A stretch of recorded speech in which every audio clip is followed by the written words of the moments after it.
2주 만에 뵙게 됩니다. 잘들 지내셨죠? 오늘은 잠언의 말씀을 함께 나누겠습니다. 어느 교보가 이런 말을 했습니다. 솔로몬이 젊은 날에는 사랑을 노래하는 아가서를 썼고, 중년에 접어들어서는 인생을 어떻게 살아가야 할까를 고민하면서 잠언을 썼으며, 나이가 들어서 인생의 단맛과 쓴맛을 다 맛본 후에 전도서를 썼다라고 얘기를 했습니다. 사람들의 인생도 그런 것 같습니다. 젊을 때는 사랑이 인생에서 가장 큰 주제인 것이죠. 그런 사랑에 대해 노래하는 것이 아가서입니다. 중년이 되면 자신의 인생을 조용히 돌아보게 됩니다.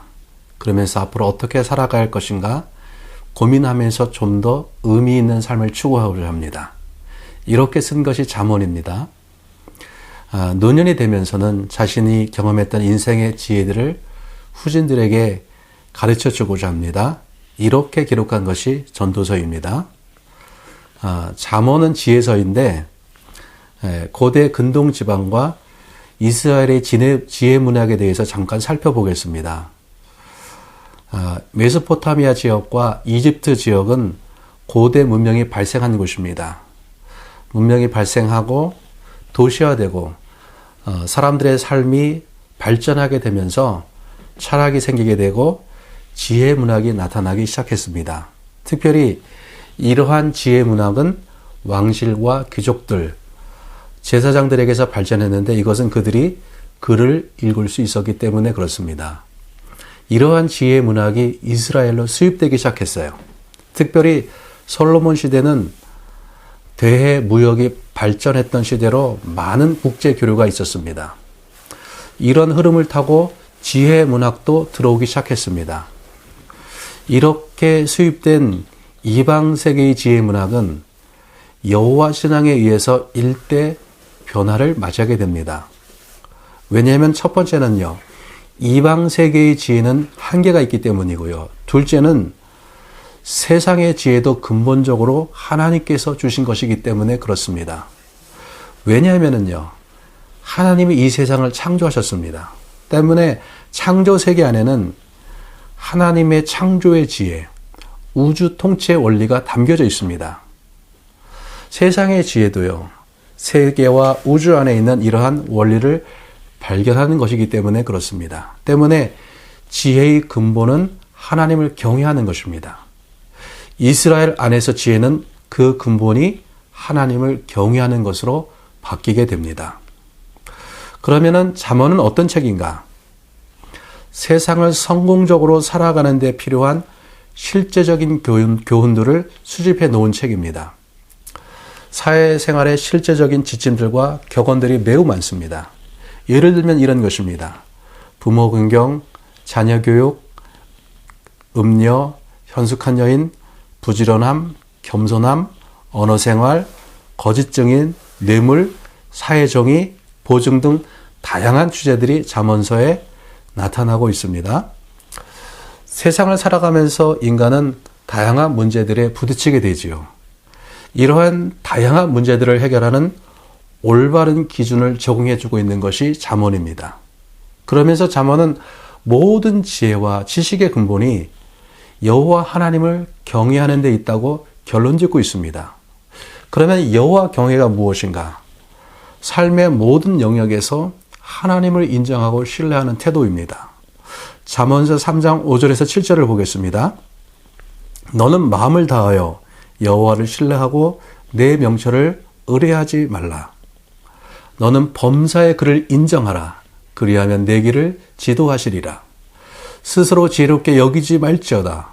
여호와를 경외하며 악을 떠날지어다. 나를 의지하는 것이 아니라 그분을 의지하는 것입니다. 범사의 그분을 인정하는 것입니다. 악을 떠나는 것입니다. 이것이 지혜의 근본입니다.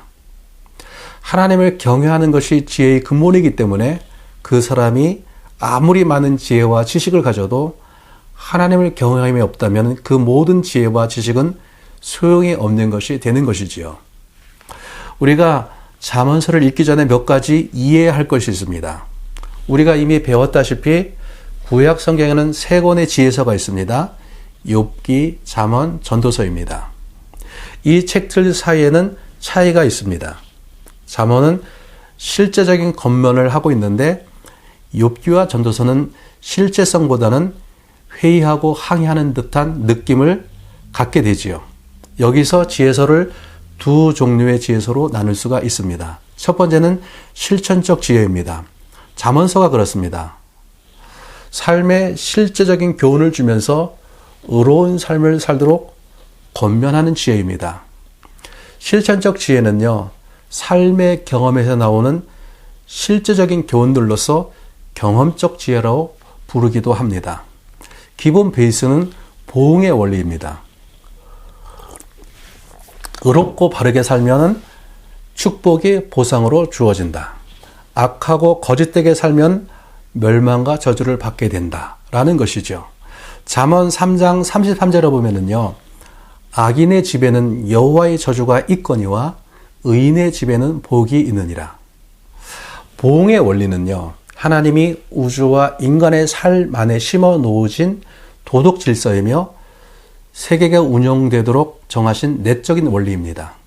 정의가 결국 승리한다는 것입니다. 이것이 지혜자들의 전통적인 가르침이지요. 성경의 가르침도 결국은 이것인 것을 보게 됩니다. 두 번째는 사색적 지혜입니다. 사색적 지혜는 실천적 지혜가 가르치는 보응의 원리가 기계적으로 적용되는 것에 대해 항의하는 지혜입니다. 욥기와 전도서가 그렇습니다. 사색적 지혜의 저자들이 고민하는 것이 이런 것이에요. 실제적으로 사람들의 삶을 보니까 의롭게 살아도 고난을 당하고 고통을 당하는 일들이 있더라. 악인은 악하게 사는데 형통하게 잘 살고 사업도 잘 되고 오래 사는 경우들이 있더라. 이런 삶의 현실들을 보면서 고민하게 되는 것이죠. 욥기서 12장 6절에 보면은요, 강도의 장막은 형통하고 하나님을 진노케 하는 자가 평안하니 하나님이 그 손에 후히 주심이니라. 이런 상황에서 질문하게 되는 것이죠. 하나님 왜 그렇습니까? 세상의 부조리함에 대해서 질문하게 됩니다. 그런데 단순히 반항하며 질문만 하는 것이 아니지요. 질문 후에는 인간이 이해할 수 없는 한계에 넘어와 있는 신앙적인 해법을 찾고자 하는 것이죠. 우리가 또 하나 고민해 봐야 할 것이 있습니다. 율법과 지혜는 어떤 차이가 있는가 하는 것이에요. 지혜서에 나오는 금원들은 율법과 다릅니다.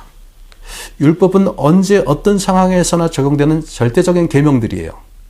지혜는 계명이 아닙니다. 인간의 삶에 대한 일반적인 진술인 것이죠. 그래서 설득하는 것입니다. 잠언서 10장 27절에 보면은요, 여호와를 경외하면 장수하느니라. 그러나 악인의 연세는 짧아지느니라. 고대에 하나님이 주시는 큰 복 중에 하나가 장수하는 것입니다. 아브라함은 175세까지 살았고요. 이삭은 180세, 야곱은 147세까지 살았습니다. 여러분, 모세도 여호수아도 장수했습니다. 그들이 이렇게 장수한 것은 하나님의 복을 받은 사람이다라는 것을 보여주고 있습니다. 이것이 그 시대의 사람들의 시각이에요. 여호와를 경외하는 자에게는 하나님이 복을 주시는데 그 복이 장수하는 것이다 라는 것이죠. 그런데 이 금원은 일반적인 것이지 기계적인 것은 아닙니다. 언제든지 예외가 있습니다. 악인이 오래 사는 경우를 보게 되지요. 이 금원은 경건하면은 하나님의 복을 받아 장수할 수 있다는 일반적인 원리를 제시하는 것입니다. 그래서 사람들로 하여금 하나님을 신뢰하고 하나님의 복을 받는 삶을 살도록 설득하는 것입니다. 그러면 누가 잠언을 기록했는가? 대부분의 잠언은 솔로몬이 기록했습니다. 잠언서 22장 17절을 보면은요, 지혜 있는 자의 말씀을 들으며, 여기에 이름이 밝혀지지 않은 지혜자들이 있습니다. 30장 1절에 보면은요, 이 말씀은 야게의 아들 아굴의 잠언이니. 30장 1절부터 33절은 야게의 아들 아굴의 잠언입니다. 31장 1절에 보면은요, 르무엘 왕이 말씀하신 바 곧 그의 어머니가 그를 훈계한 잠언이라. 31장 1절부터 9절까지는 르무엘 왕의 잠언인 것이죠. 잠언의 구절을 보겠습니다. 잠언서 1장 1절부터 9장 18절까지는 첫 번째 솔로몬의 잠언 모음집입니다. 여기서 1장 1절부터 7절까지는 서론입니다. 왜 잠언이 기록되어졌는지를 보여주고 있습니다. 1장 8절부터 9장 18절까지는요, 아들을 향한 10번의 교훈 강론입니다. 10장 1절부터 22장 16절까지는요, 두 번째 솔로몬의 잠언 모음집입니다. 22장 17절부터 24장 34절까지는요, 지혜자들의 잠언 모음집입니다. 25장 1절부터 29장 27절까지는요, 히스기야의 신하들이 편집한 또 다른 솔로몬의 잠언 모음집입니다. 히스기야 시대의 신하들이 솔로몬이 지었던 잠언들 중에서 기존의 잠언에 포함되지 않았던 그러한 것들을 묶은 것이죠. 30장 1절부터 33절까지는요, 야게의 아들 아굴의 잠언 모음집입니다. 31장 1절부터 9절까지는 르무엘 왕의 잠언 모음집이고요. 31장 10절부터 31절까지는 현숙한 여인에 대해서 나오고 있습니다. 여기서 현숙한 여인은 지혜가 의인화된 표현인 것이죠. 그러면 본문을 보겠습니다. 본문 1장 1절부터 9장 18절까지는 첫 번째 솔로몬의 잠언 모음집입니다. 1장 1절에 보면은요, 다윗의 아들 이스라엘 왕 솔로몬의 잠언이라고 합니다. 이것은 일종의 제목이라고 할 수 있겠습니다.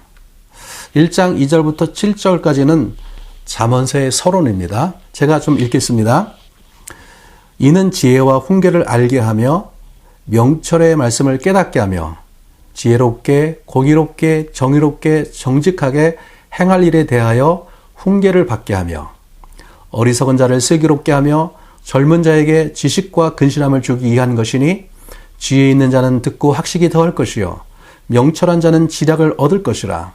잠언과 비유와 지혜 있는 자의 말과 그 오묘한 말을 깨달으리라. 여호와를 경외하는 것이 지식의 근본이거늘 미련한 자는 지혜와 훈계를 멸시하느니라. 서론에는 잠언서를 기록한 목적이 들어가 있습니다. 2절에 보면은요, 지혜와 훈계를 알게 하며 명철의 말씀을 깨닫게 하는 것이다 라고 말씀합니다. 지혜를 히브리어로 호크마라고 합니다. 출애굽기에 보면은 하나님께서 성막을 만들게 하시는데 이때 성막을 만드는 장인이 있습니다. 부살렐과 오홀리압입니다. 하나님이 그들에게 지혜를 주셔서 성소에 쓸 모든 것을 알게 하시고 하나님이 명령하신 대로 만들게 하셨습니다. 바로 지혜는 하나님이 의도하신 대로 살게 하는 것이에요. 우리가 가장 잘 사는 것은요, 하나님이 의도하신 대로 하나님의 뜻을 따라서 살아가는 것이에요. 이것이 지혜로운 삶입니다. 이러한 지혜를 알게 하는 것이죠. 훈계는 무엇입니까? 훈계는 무엇을 하라, 하지 말라는 식의 권고하는 것을 말합니다. 이것을 교훈이라고 하기도 합니다. 이것을 통해서 잘못된 삶의 태도를 고쳐주는 것이에요. 바른 삶을 살도록 안내하는 것입니다. 잠언서 1장 8절에 보면은요, 내 아들아, 내 아비의 훈계를 들으며 내 어미의 법을 떠나지 말라라고 말씀해요. 아비의 훈계를 잘 듣는 사람은요, 바른 길을 갈 수가 있는 것이죠. 여러분, 성령님도 우리 삶 가운데서 함께 하시며 이런 일을 행하시는 것이죠. 디모데후서 3장 16절에 보면은요, 모든 성경은 하나님의 감동으로 된 것으로 교훈과 책망과 바르게 함과 의로 교육하기에 유익하니라고 말씀합니다. 성령께서 우리와 함께 하시며 교훈하시고 책망하시고 바르게 하시고 의로 교육하십니다. 하나님의 뜻대로 살게 하기 위해서인 것이죠. 우리가 성령님의 훈계를 잘 들으면 바르게 살 수 있습니다. 잠언서가 이런 훈계의 목적으로 쓰여졌다는 것이죠. 명철의 말씀을 깨닫게 하며 명철은 삶의 본질을 파악할 수 있는 능력입니다. 통찰력입니다. 그래서 명철한 사람은 삶의 본질을 붙잡고 살아가요. 무엇이 중요한지를 깨닫고 중요한 것을 붙잡고 살아가는 것이죠. 이러한 훈계를 통해서 3절에 정의롭고 공의롭고 지혜롭고 정직하게 행할 수 있게 되는 것이죠. 4절에 이렇게 말씀하고 있습니다. 어리석은 자를 슬기롭게 젊은 자에게 지식과 근신함을 주기 위함이다라고 말씀합니다. 여기서 어리석은 자는 활짝 열려있는 자, 줏대 없는 자를 말합니다. 삶의 경험이 부족하기 때문에 왔다 갔다 하는 사람입니다. 누가 그런 사람입니까? 젊은 사람이 그런 사람이죠. 여기서 어리석은 자와 젊은 자는 동의어입니다. 잠언은 누가 읽고 공부해야 하는가? 어리석은 자, 젊은 자가 공부해야 한다라는 것입니다. 그 결과 슬기롭게 되고 지식과 근실함을 갖게 되는 것이지요. 5절에 보면은요, 지혜 있는 자는 듣고 학식이 더할 것이요 명철한 자는 지략을 얻을 것이라. 이미 지혜로운 자들과 명철한 자들 역시 잠언을 읽어야 한다. 그들에게 학식이 더해질 것이고 지략을 얻게 될 것이라고 말씀합니다. 기존에 그들이 가지고 있는 지혜를 더욱 높일 수 있게 된다는 것입니다. 그래서 지혜 있는 자, 명철한 자도 잠언을 읽어야 한다는 것이죠. 7절에 이렇게 결론 짓습니다. 여호와를 경외하는 것이 지식의 근본이거늘 미리라는 자는 지혜와 훈계를 멸시하느니라. 모든 지식과 지혜의 근본은 여호와를 경외하는 것이라고 결론 짓습니다. 왜입니까? 잠언서 21장 30절에 보면은요, 지혜로도 못하고 명철로도 못하고 모략으로도 여호와를 당하지 못하느니라. 인간 지혜가 잘나봐야 거기서 거기라는 것이에요. 참 지혜는 하나님이 주시는 것입니다. 잠언의 지혜의 궁극적인 선물은 하나님이 주시는 것이죠. 열왕기상에 보면은요, 솔로몬이 하나님께 1000번제를 드립니다. 그 결과로 하나님께서 솔로몬에게 지혜를 주십니다. 솔로몬의 지혜는 하나님이 선물로 주신 지혜인 것이죠. 열왕기상 4장 29절에서 30절을 보겠습니다. 하나님이 솔로몬에게 지혜와 총명을 심히 많이 주시고 또 넓은 마음을 주시되 바닷가에 모래같이 하시니 솔로몬의 지혜가 동쪽 모든 사람들의 지혜와 애굽 모든 사람들의 지혜보다 뛰어난지라. 당시 근동지방 메소포타미아와 이집트에는 지혜의 전통이 있었습니다. 이집트의 왕실에는 지혜 학교가 있었고요. 메소포타미아 지역에도 지혜 학교가 있었습니다. 이들의 지혜는 인간이 연구하고 노력해서 얻은 지혜입니다. 솔로몬의 지혜가 동쪽 모든 사람과 애굽의 지혜보다 뛰어났다고 말씀합니다. 하나님이 주신 지혜이기 때문에 그런 것이죠. 1장 8절부터 9장 18절까지는요. 내 아들아 라고 시작하는 아들을 향한 10번의 강론이 나오고 있습니다. 아들을 향한 훈계와 교훈입니다. 이야기의 내용들을 간단히 요약하면은요, 아비의 말을 들으라는 것입니다. 하나님을 경외하라는 것입니다. 음녀를 조심하라는 것입니다. 그리고 지혜에 대한 찬가들이 나오고 있습니다. 여기서 우리가 8장과 9장을 집중해서 살펴볼 필요가 있습니다. 8장에는요, 지혜의 선제성과 지혜가 창조자로서 언급되고 있는 것을 보게 됩니다. 지혜가 태초부터 땅이 생기기 전에, 산이 세워지기 전에 있었다고 얘기를 합니다. 이 구절에 따르면 지혜는 만세전부터 존재했다는 것이지요. 지혜가 모든 피조물보다 먼저 존재했다고 얘기를 하고 있습니다. 더 놀라운 말씀은요, 8장 30절에 보면은요, 내가 그 곁에 있어서 창조자가 되어. 지혜가 창조자로 언급되고 있습니다. 하나님이 우주와 세계를 만드실 때 지혜를 가지고 만드셨다고 합니다. 때문에 이 우주 안에는 하나님의 지혜, 지혜의 숨결이 담겨져 있는 것이죠. 그래서 우주가 조화롭고 질서 있게 운행되고 있는 것입니다. 그러면 지혜로운 사람은 누구인가? 이 우주 안에 담겨있는 하나님의 질서, 이치를 파악하고 자기의 삶에 적용하는 사람이다. 그것이 지혜롭게 사는 것이다. 이 지혜를 너의 삶 가운데서 구현하라는 것입니다. 여기서 우리가 다시 한번 주목해 봐야 할 것이 있습니다. 지혜가 세계를 창조했다고 말씀합니다. 이 말씀이 중요한 이유는요, 요한복음 1장과 비슷하기 때문에 그렇습니다. 요한복음 1장에서는 말씀이 하나님 곁에서 세상을 창조했다고 말씀하고 있습니다. 지혜가 말씀으로 변해서 세상을 창조했다는 것이죠. 예수님이 지혜와 깊은 관계를 맺고 있음을 볼 수가 있습니다. 지혜의 근본은 하나님을 경외하는 것이죠. 예수님의 인생은 철저하게 하나님을 경외하는 인생이었습니다. 지혜와 말씀이신 예수님과의 깊은 연관성을 찾아볼 수가 있습니다. 우리가 8장과 9장에서 또 살펴볼 것이 있습니다. 잠언은 우리의 인생을 길로 묘사하고 있습니다. 인생의 길을 걸어갈 때 우리는 그 안에서 다양성, 가능성, 불확실성 등 수많은 삶의 요소를 보게 되는 것이죠. 그때 선택을 해야만 합니다. 선택의 결과에 따라서 하나는 생명으로, 하나는 사망으로 가게 됩니다. 인생의 길에서 많은 만남이 있죠. 이 길을 걸어가다가 여인들을 만나게 됩니다. 잠언에는 많은 여인들이 나오게 되는데요. 그 중에서 대표적으로 나오는 것이 지혜 여인과 우매 여인입니다. 8장 1절부터 4절에 보면은요, 지혜 여인이 부릅니다. 9장 14절부터 15절에 보면은요, 우매 여인이 부릅니다. 나와 사귀자, 함께 하자, 즐기자 합니다. 그 여인들이 때로는 사거리에서, 때로는 성문에서 부릅니다. 사거리는요, 많은 사람들이 지나가는 중요한 길목이고요. 성문은 많은 사람들이 모이는 곳이죠. 그곳에서 지혜 여인과 우매 여인이 소리 지르며 나와 사귀자고 유혹합니다. 지혜 여인의 모습은 정직, 공의, 진리, 명예, 부를 좋아합니다. 사악함, 불의함, 거짓됨, 허탄함 이런 것들을 싫어하고 멀리합니다.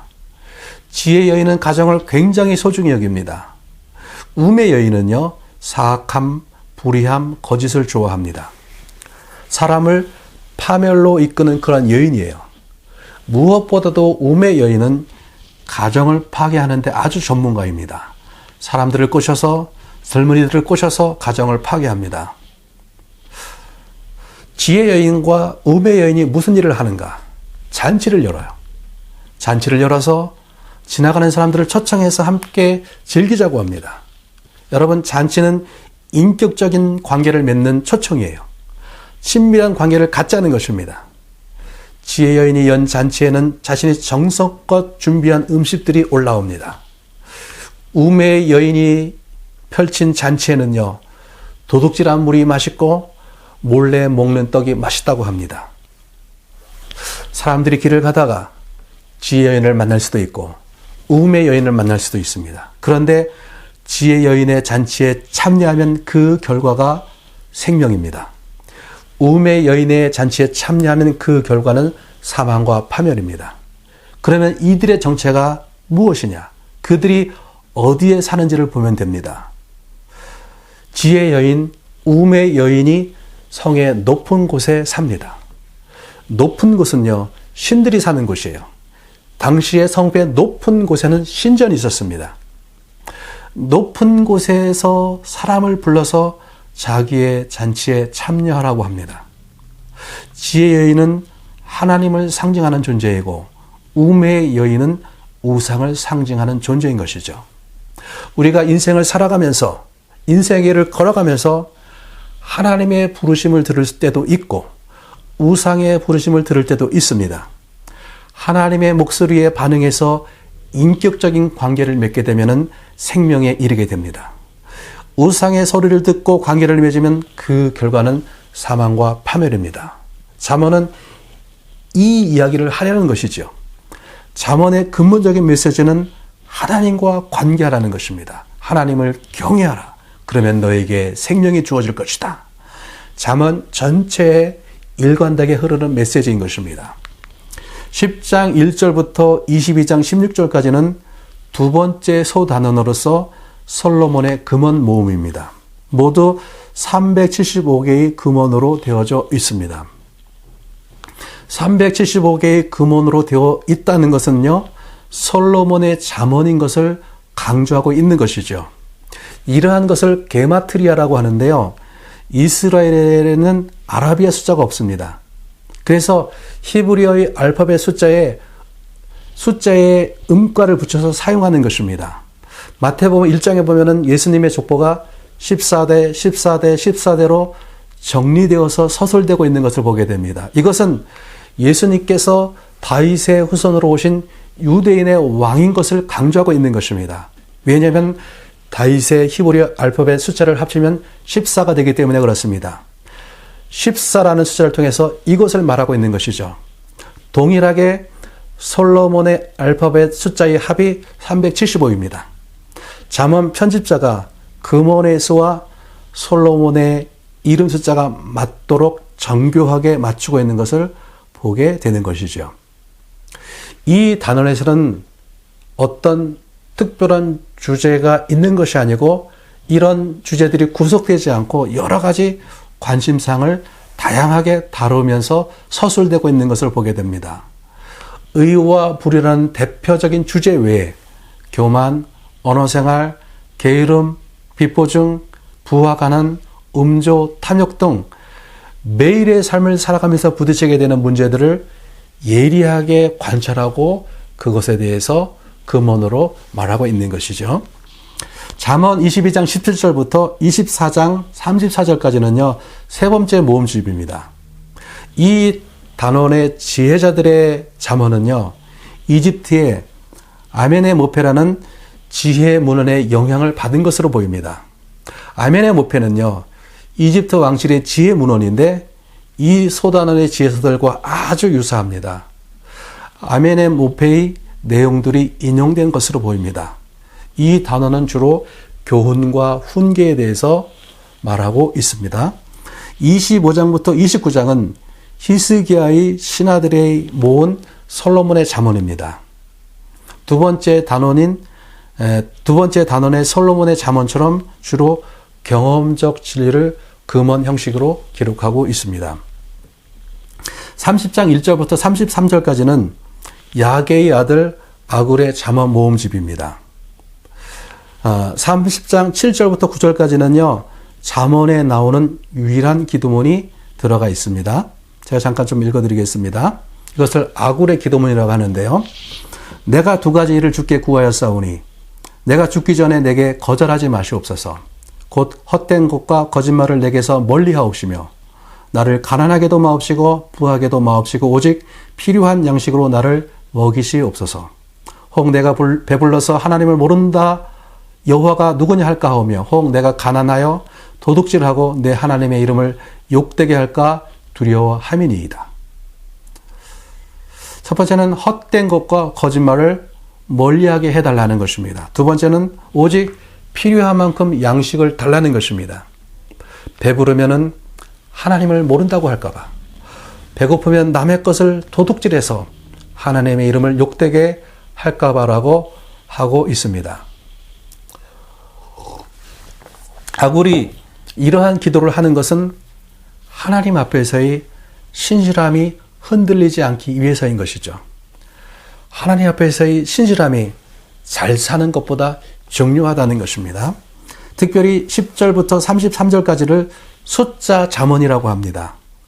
내가 심히 기이하고 깨닫지 못하는 것 서넛이 있으니, 이런 식으로 서넛이 있으니가 5번 반복되고 있습니다.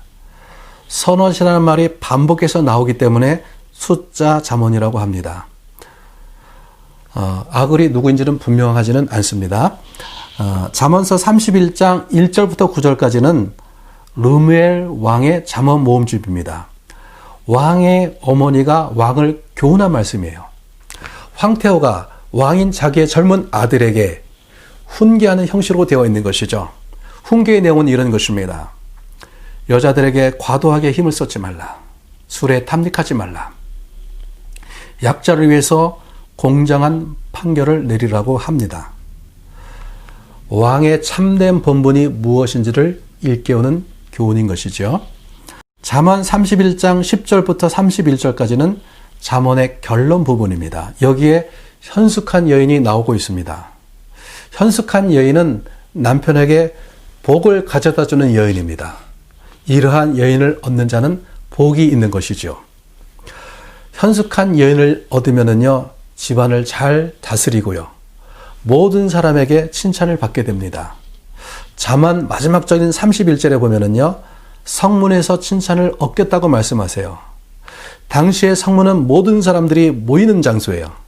만남이 이루어지고 재판이 이루어지고 사람들의 대서사가 이루어지는 곳이 성문입니다.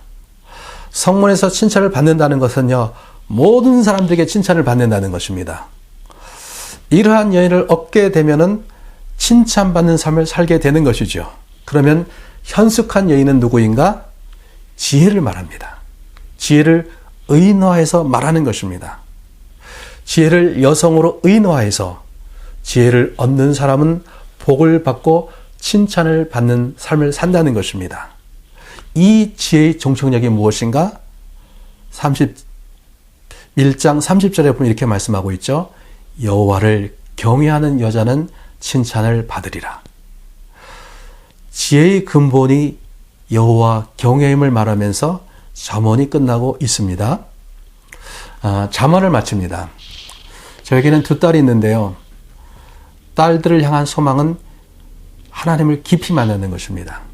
하나님을 만나고 하나님을 경외함이 삶 속에 뿌리 내리는 것이에요. 그러면 가장 멋진 삶을 살 수가 있는 것이에요. 좋은 대학 가는 것보다, 성공하는 것보다 이것이 중요합니다. 하나님을 경외하는 삶이 삶 가운데 뿌리 내리면은요, 그 자녀들은, 제 딸들은 하나님 안에서 자기에게 주어진 삶을 잘 살아갈 것이기 때문에 그렇습니다. 이것이 지혜의 근본인 줄 믿습니다. 한 주간 또 잠언 열심히 읽으시기 바랍니다.